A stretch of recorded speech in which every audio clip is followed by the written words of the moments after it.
And we're just chatting about this. Hi, join us. And we're just talking about what a fantastic weekend it's been. And you have to say, as far as the title race is concerned, Liverpool dropped points, Arsenal dropped points, Manchester City dropped points, and they're looking pretty adrift now for Manchester City. We're still obviously keeping an eye on them. Nottingham Forest might need to keep a little eye on. But the big winners are Chelsea. Yeah. They go up into second place. They're only 2 points. I know Liverpool got a game in hand, but they're only 2 points behind them. They've put themselves in a really, really serious position because we've talked about them, but we haven't gone, well, maybe they'll drop off, maybe they'll... Not now. No, I mean, the start of the season when you did your predictions, I had them in the top four because of the players they had and the way they ended last season. But I think Maresca was the big question mark because we weren't sure how good he was managing a club of that level. But they've been outstanding. I mean, the biggest compliment you'd have to say for Maresca, he's managed to keep all them players happy. They're flying in the league, flying in Europe. I know a lot of the sides they've beaten, you'd probably expect them to beat, but they're in the title race for sure. Only 2 points behind Liverpool. You have to say that. You can't say they're not. But they wasn't beating those teams last year. So, you know what I mean? Like, to make the point of what you're saying, like, I think under Poch, he laid down the foundations under Pochettino. But I think what Enzo Maresca's doing, they're all downplaying the fact they're in a title race, but they 100%, they are in a title race. I think Caicedo finally has come alive, along with Fernandes in those positions. And I think, you know, the team selection, he's been able to tinker with it in Europe. The Sassi's played in there. Tosun's gone in there as well. So I think, and Jackson is scoring goals, which he wasn't doing last year. So I think, and Cole Palmer, I mean, their list could go on. A lot of players are in a good run of form. And I think 100% Chelsea are in this title race for sure. I think that's the point, isn't it? It's not the teams that they've beaten, as you've said. It's the performances that they've put in those games. And yes, largely, maybe Villa apart, it's teams that they should be putting those performances in, but they're delivering. Yeah, Cole Palmer is I think he's the third highest scorer in the Premier League at the moment with 11 goals. Nicholas Jackson's now on 9 so far this season. They're the only team in the top 4 with 2 players in that top sort of 5 or 6, well, I'd say 10 actually, in terms of scoring goals. But if you look at the Southampton game where they were 5-1 winners, there were 5 different scorers in that game. So they're sharing the burden of the goals around. We saw a caption a few seconds ago of their recent run of wins, and the only one where there was a clean sheet was Aston Villa. And I think if there is something that could undo them, it's the fact that they concede goals. Even late in this game, they conceded against Brentford. And even the Tottenham game, they were in control of it. It was much nervier than it needed to be at the very end. And titles are won on defence. I know we're talking about all the goals that they're scoring. Not according to us, the centre forwards. Do you know what, you said that, Daz, and it's really interesting, and you're right. I think if they can keep Levi Colwill and Fofana fit, I think that's their best centre-half pairing. I'm also not sure about the goalkeeper. That was my next question. If they can go out and get a top quality, say they go and get Kelleher from Liverpool, or they get another top quality goalkeeper, then people who are kind of on the fence now, you would have to say they are one of the title favourites. There's another key thing as well. You mentioned tinkering with the European side. He can field an entirely different 11. We laughed at the number of players that were at Chelsea at the start of the season. I laughed, but we kind of said, how is he going to do it?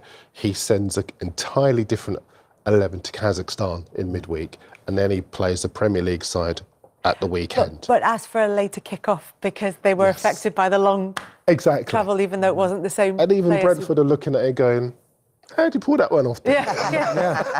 You know, but you see, the great thing for him and Chelsea is that they're in a great position now to put that pressure on Liverpool.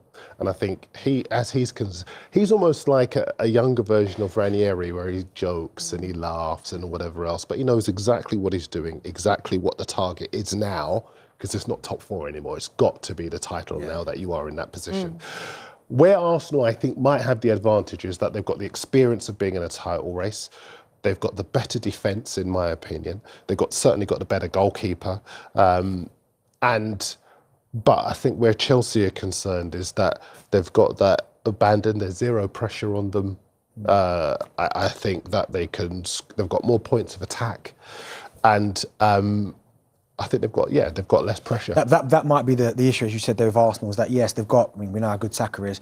Havertz is having a good season, of course, but when you look at Chelsea, the amount of goals they've got from everywhere, I mean, it's a really poor indictment, to be fair, on 10R, because look what Jadon Sancho's doing now under Maresca. He looks like somebody who just looked like the player we saw at Dortmund before he got to Manchester Only been United. a couple of games. But still. It's a little bit one for Man United. That's why I'm not getting carried away. But that's the thing, though. That's 2 more than we ever saw at Manchester United already. Do you know what I mean? That's 2 more than we ever saw at Manchester United. But the confidence, the goal against Tottenham, Madueke now all of a sudden, we knew the potential was there when he was at PSV. All of a sudden, now he's come to the forefront. And I look at what they're doing. And Cole Palmer, yes, is the kind of the jewel in the crown. But that midfield three as well of Caicedo, Lavia, and Enzo Fernandez, that's going to take some beating, that, because they're all strong, they're all powerful, and they can all play. There's also that question of momentum, because it's not just the good performances, it's the improvement. It's that continued upward trajectory. Yeah. If I had my own teeth in, Go with it. just dipped in the pot this morning and took out anyone's. But when you look at the improvement in their performances, the improvement in the individual players, everything's going in the right direction for them. And I don't think people realise, because at Leicester, I think Enzo Maresca came under a lot of criticism due to his they said he was quite flat in his style of play and his approach. But what I'm seeing him doing, he's able to adjust to a certain degree. And you can see in his post-match interview as well, he was not happy with the goal they conceded. He was kind of wrapped up in it. And you can see that's like an elite mentality. But I think he's doing a really good job in a short space of time, because people didn't expect... I expected Chelsea to be in the top 4 because of the squad that they have. But I do think they're doing a really good job. But it's still like teams keep dropping points, like Liverpool, Arsenal. And you say about Arsenal know what it's like to be in a title race, but they seem to always fall off when it really matters. And it's certainly like Odegaard being back for Arsenal. We'll talk about them later, but like is a different level. I think that's the difference between winning the league and losing the league. But I do think this Chelsea team are right up there if they can keep everybody fit. Let me ask you this then. So if no Odegaard, and they obviously struggle 4 games without a win, I think they lost all 4 of those games. If you were to take Palmer out of the Chelsea side, do you think it would have a similar impact? Not as bad. I still think it would, though. No, Maybe not do you know as bad. why? Because there's more, again, Neto can score a goal, Sancho can score a goal, Jackson's playing really well, Noni Madueke can score goals. So there's 4 there.